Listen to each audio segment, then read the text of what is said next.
మనిషికి సౌకర్యాన్ని ఇచ్చేటువంటి పరికరాలు ఆధునిక కాలంలో ఎన్నో వచ్చాయి. అయితే సౌకర్యంతో పాటు సమస్యలను కూడా కొని తీసుకొస్తున్నాయి అని చెప్పవచ్చు. అయితే ఈరోజు మనం ముఖ్యంగా అందరూ విరివిగా వాడుతున్నటువంటి కంప్యూటర్ల గురించి మాట్లాడుకుందాం. కంప్యూటర్ల గురించి అంటే కంప్యూటర్ విడిభాగాలు, కంప్యూటర్ మన వల్ల మనకి ఎటువంటి ఉపయోగాలు, ఈ విషయం కాదండి. కంప్యూటర్ మనకు అందించే సౌకర్యాలు మనందరికీ తెలుసు. అయితే ఈరోజు మనం కంప్యూటర్ మనకు అందించే అసౌకర్యాలు అంటే ఆరోగ్య సమస్యల గురించి మాట్లాడుకుందాం. ఈ ఆరోగ్య సమస్యలు ఎలాంటివి, ఎందువల్ల వస్తాయి, వాటి నుంచి మనం ఎలా దూరంగా ఉండొచ్చు, ఈ విషయాలన్నీ గాంధీ ఆసుపత్రిలో అసిస్టెంట్ ప్రొఫెసర్గా పనిచేస్తున్న డాక్టర్ వికేవి ప్రసాద్ గారిని అడిగి తెలుసుకుందాం. డాక్టర్ గారు నమస్కారం అండి. నమస్కారం అండి.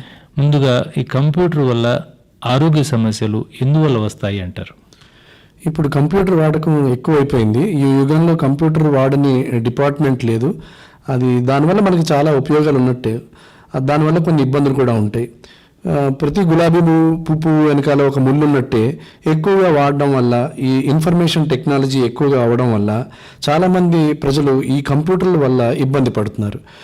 ముఖ్యంగా గమనించాల్సింది ఏంటంటే, ఈ ఇన్ఫర్మేషన్ టెక్నాలజీ ఫీల్డ్లో పనిచేసే వాళ్ళు ఎక్కువ మంది యువతులు ఎక్కువ పిన్న వయస్కులు ఉండడం వల్ల వాళ్ళలో ఇప్పటి నుంచి ఈ సమస్యలు తలెత్తితే ఇవి తర్వాత మరింత తీవ్రతరమై వాళ్ళు పెద్ద వయసు వచ్చేసరికి చాలా ఇబ్బందులు పాలు చేస్తాయి. ముఖ్యంగా ఈ కంప్యూటర్ వాడకం వల్ల ఆరోగ్య సమస్యలు ఎక్కువగా పోస్చర్ రిలేటెడ్ దానివల్ల వస్తాయి.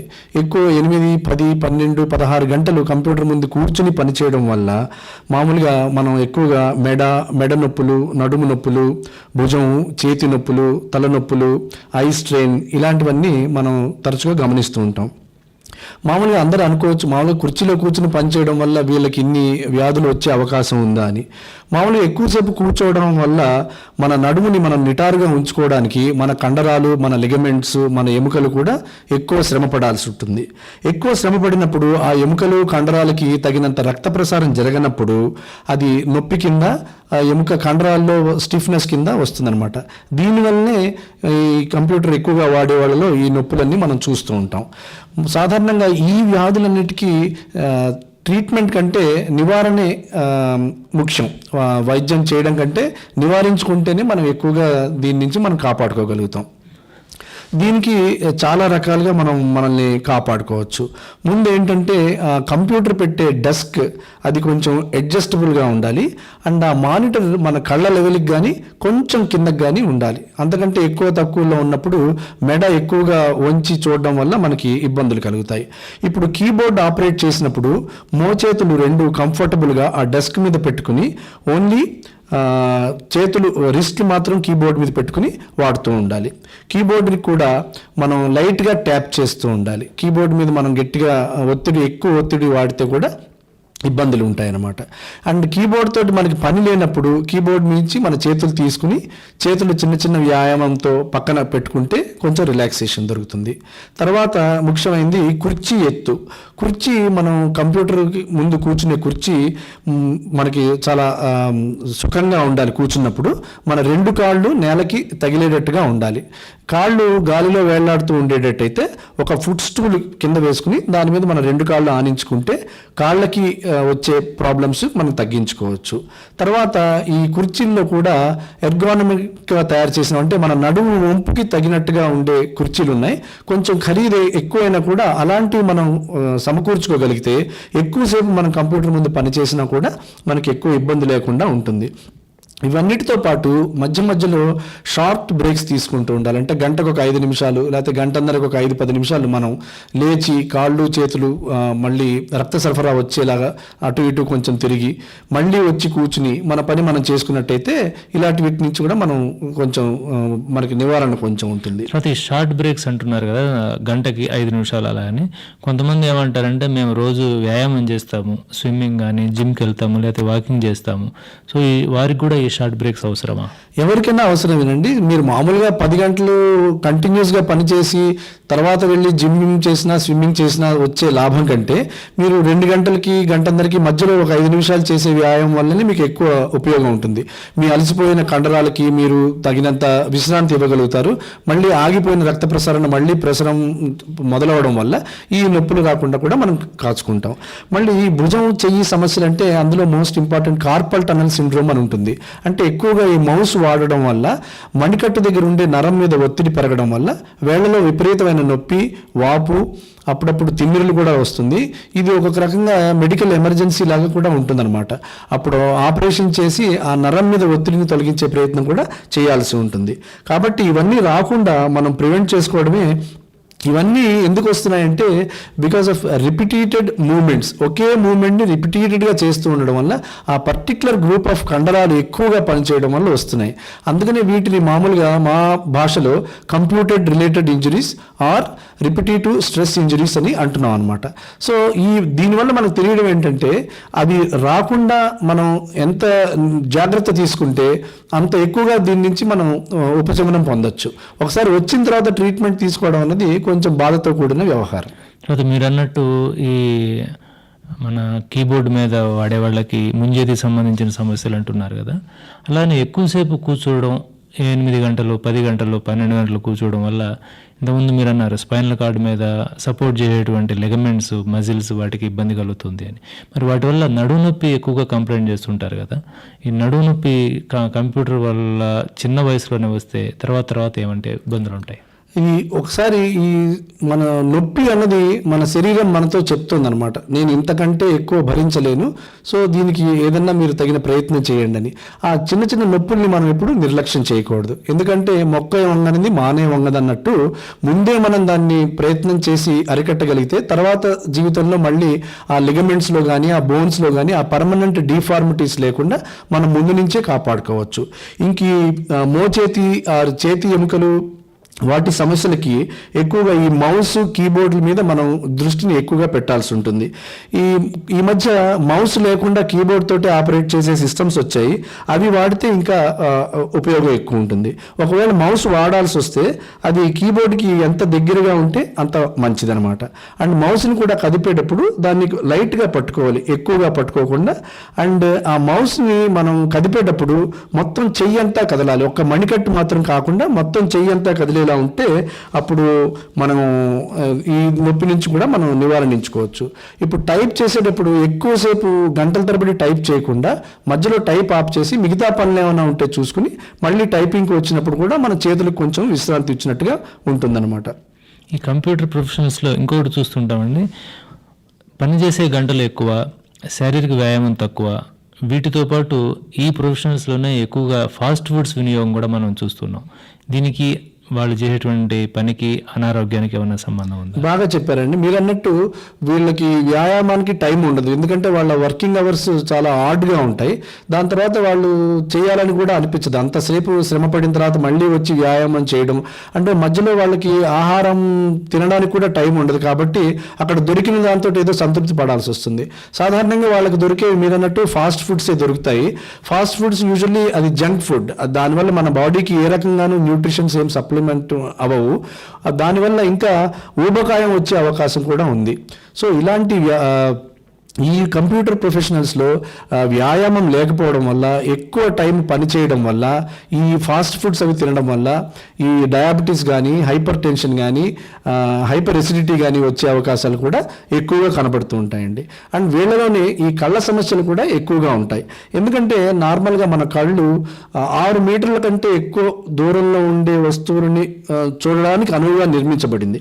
కానీ ఇక్కడేమవుతుందంటే వాళ్ళు ఒకే బిందువుని అతి దగ్గరగా ఎక్కువసేపు చూడగలిసి ఉంటుందన్నమాట.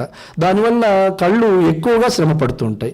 అందుకని వీళ్ళకి బ్లర్డ్ విజన్, అప్పుడప్పుడు టెంపరీ అంటే దూరంగా ఉండే వస్తువుల్ని కొంతసేపు చూడలేకపోవడం, మళ్ళీ తలనొప్పులు రావడం and dryness of the ice, ఇవన్నీ కూడా వీళ్ళలో వచ్చే ఇంకొక ప్రధానమైన లక్షణాలు అనమాట. సో వీటిని కూడా మనం అరికట్టచ్చు. ఏం చేయాలంటే మీరు కంప్యూటర్ని ఆపరేట్ చేసే ముందు వెలుతురు మీ మీద కానీ కంప్యూటర్ మానిటర్ మీద కానీ పడకుండా చూసుకోవాలి.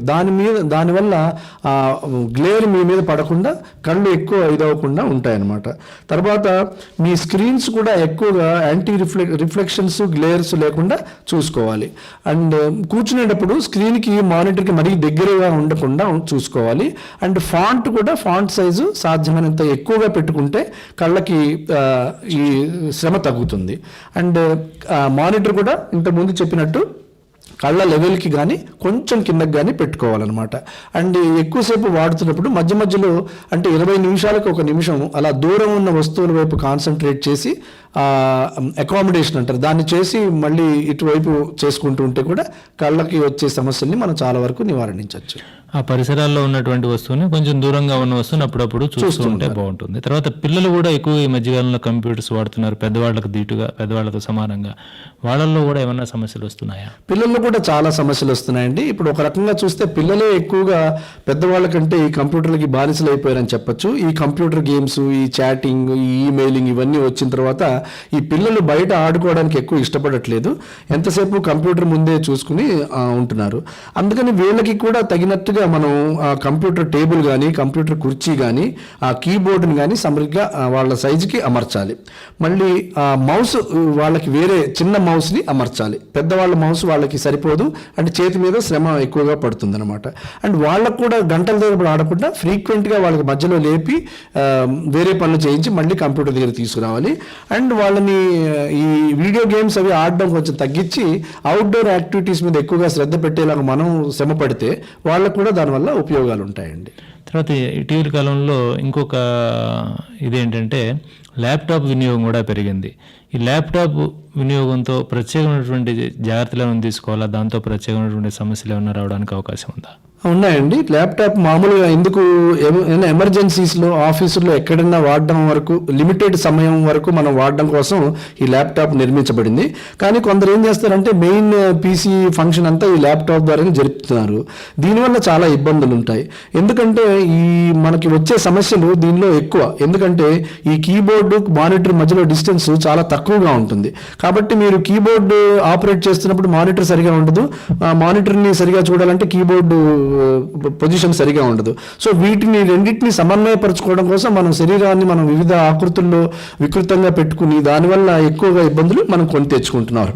దానివల్ల చేతుల మీద భుజాల మీద ఎక్కువగా భారం పడే అవకాశం ఉంది. అందుకని ఎక్కువసేపు మీరు ల్యాప్టాప్ని వాడాలి అంటే కొంత అదనపు సామగ్రిని సమకూర్చుకుంటే ల్యాప్టాప్ని కూడా మీరు మెయిన్ పీసీ కింద యూజ్ చేసుకోవచ్చు. లైక్ ఈ డాకింగ్ స్టేషన్ కానీ, లేకపోతే సెపరేట్ కీబోర్డ్ దానికి వాడడం కానీ, లేకపోతే ల్యాప్టాప్ స్టాండ్స్ దొరుకుతాయి, అవి వాడచ్చు. దానికి కూడా మీరు మధ్య మధ్యలో ఫ్రీక్వెంట్ బ్రేక్స్ తీసుకుంటూ ఉండాలి.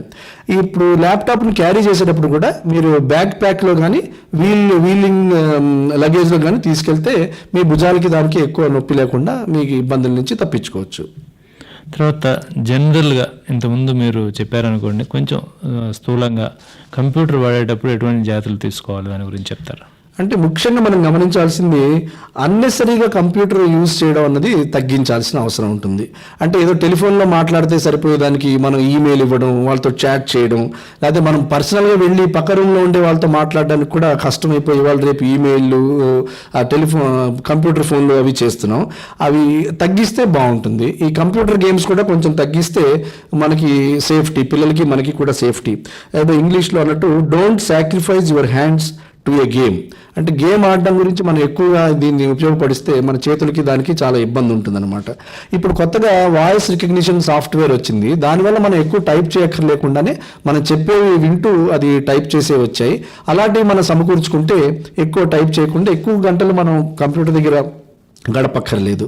అండ్ మనం మామూలుగా ఒక్కొక్కసారి చాలామందిని చూస్తుంటాం, బిజీ ఎగ్జిక్యూటివ్స్ వాళ్ళు కంప్యూటర్ మీద పనిచేస్తూనే ఒకవైపు ఫోన్లో మాట్లాడుతూ ఉంటారు, మెడ మధ్యలో పెట్టుకుని. అది చాలా తప్పండి. దానివల్ల మెడ కండరాలకి దానికి చాలా శ్రమ అవుతుంది. ముందు కంప్యూటర్ పని చేసుకుని లేకపోతే ఫోన్ మాట్లాడండి, కానీ రెండు ఒకసారి మాత్రం కలిపి చేయకండి. నేను ఆఖరిలో చెప్పేది ఏంటంటే ఈ వచ్చే నొప్పుల్ని నిర్లక్ష్యం మాత్రం చేయకండి. ఎందుకంటే మీ శరీరం మీతో మాట్లాడాలనుకుంటుంది, సో శరీరం చెప్పింది మనం వినకపోతే తర్వాత మనం చాలా ఇబ్బందులు పాలయ్యే అవకాశం ఉంది. చిన్న వయసులో వచ్చేటువంటి ఇబ్బందులు గనక వయసు భరిస్తుంది కాబట్టి నిర్లక్ష్యం చేసినట్లయితే తర్వాత ఉత్తరోత్తర అవి చాలా ప్రమాదానికి చికిత్సకు లొంగని సమస్యలకి దారితీసే అవకాశం ఉంది. కాబట్టి శరీరం ఇచ్చే సంకేతాలని అందిపుచ్చుకొని సరిగ్గా ప్రతిస్పందించడం అవసరం అంటారు. అవునండి. నమస్కారం అండి. నమస్తే.